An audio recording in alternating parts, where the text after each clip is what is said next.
ایک آدمی محمود غزنوی کے پاس نا اپنا کیس لے کے آیا، مدعی بن کے آیا۔ اس نے کہا بادشاہ میرا کیس بڑا نرالا ہے۔ بادشاہ سلامت نے کہا وہ کس طرح؟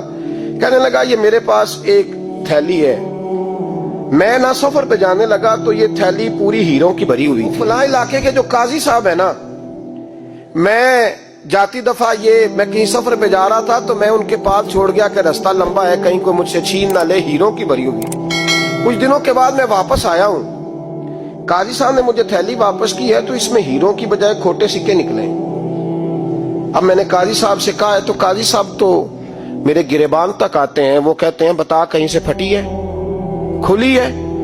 وہ جس طرح ٹانکے لگا کے تو نے سی تھی اسی طرح لگے ہوئے ہیں کہ نہیں؟ تو حضور لگے بھی بالکل اسی طرح ہے، نہ پھٹی ہے نہ کھلی ہے۔ اب میں لٹ گیا ہوں، میری کل عمر کی کمائی ضائع ہو گئی، کھوٹے سکے کہاں اور ہیرے کہاں؟ تو مہربانی کریں اور آپ کی بارگاہ میں اللہ رسول کے نام پر حلف دیتا ہوں کہ میں ہوں بالکل سچا۔ محمود غزنوی کہنے لگے تو جا، تھیلی چھوڑ جا، اور جب میں تجھے بلاؤں گا پھر دوبارہ آنا۔ شخص چلا گیا۔ محمود غزنوی اٹھے، دربار برخاست کیا، لوگوں سے کہنے لگے چلے جاؤ، میں 3 دن کے لیے سیر کرنے جا رہا ہوں، 3 دن کے بعد لوٹوں گا۔ اکیلے جب رہ گئے نا محمود دربار میں تو محبوب نے چھری منگائی۔ وہ جس تخت پہ بیٹھتے تھے وہاں گدا بچھا ہوا تھا، یہ گدا پڑا ہے نا، گدا بچھا ہوا تو محمود نے چھری کے ساتھ اس کو پھاڑ ڈالا اور چھری جیب میں رکھی نکل گئے۔ کہنے لگے میرے بعد کوئی میرے دربار والے احاطے میں داخل نہ ہو۔ محمود چلے گئے۔ اب وہ صفائی کرنے والا جب آیا نا، اس نے آ کے دیکھا تو گدا تو پھٹا ہوا ہے۔ اس نے شور ڈال دیا، پہرے دار بھی آ گئے، فلاں صاحب بھی آ گئے، فلاں صاحب۔ اس نے کہا وہ خدا کے بندو، اس کا گدا پھٹ گیا ہے، وہ تو مار ڈالے گا۔ اس نے کہا تھا سوائے صفائی اور نگرانی والے کے دوسرا آئے کوئی نہ، اور یہاں آیا بھی کوئی نہیں، پہلے دن ہی پھٹا ہوا ہے تو لٹکا دے گا سب کو، کیا کریں؟ شور ہو گیا، سارے دربار کے ملازمین اکٹھے ہو گئے۔ ایک بندہ بولا، کہنے لگا فکر نہ کرو، میں کیسے بندے کو جانتا ہوں، اس طرح سیے گا کہ جس نے پھاڑا ہوگا اسے بھی پتہ نہیں چلے گا کہاں سے پھٹا تھا، ایسا بہترین رفو کرے گا کہ پتہ بھی۔ اس نے کہا یار ہم سارے 1 مہینے کی تنخواہ دیتے ہیں، تو بندہ بلا۔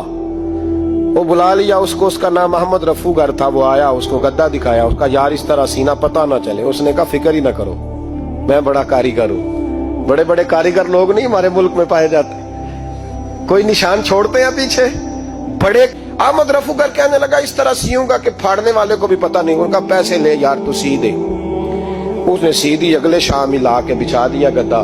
تیسرے دن بادشاہ سلامت آئے، آ کے پہلی نظر گدے پہ ڈالی۔ اس نے بلایا سب ملازمین کو، کہا کس نے سیا ہے؟ کہا جناب کیا ہوا؟ کہا یہ پھٹا ہوا تھا۔ کس نے؟ کہا نہیں پھٹا ہی نہیں۔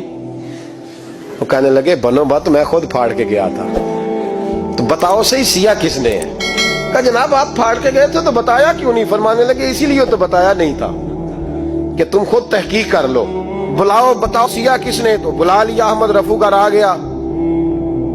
اس کو جب بلا کے سامنے بادشاہ کھڑا کیا، کہا بھئی تم نے سیا ہے؟ کہنے لگا حضور آپ کے سارے ملازم کٹھے ہو کے آئے تھے، میری غلطی کوئی نہیں۔ کہا نہیں یار تو بڑا کاریگر ہے، میں نے اپنے ہاتھ سے پھاڑا تھا پر مجھے بھی نہیں پتا چل رہا کہاں سے پھٹا تھا۔ اچھا یہ بتا یہ تھیلی جو ہے یہ بھی تو نے سی تھی؟ اس نے کہا جی آپ کے خادم کا ہی کارنامہ ہے، وہ فلانے علاقے کے قاضی صاحب آئے تھے، اس میں سے ہیرے نکال کے تو کھوٹے سکے بھرے تھے، تو مجھے بھی تھوڑا سا حصہ ملا تھا۔ محمود نے سارے گواہ بھی اکٹھے کر لیے، ثبوت بھی اکٹھے کر لیے۔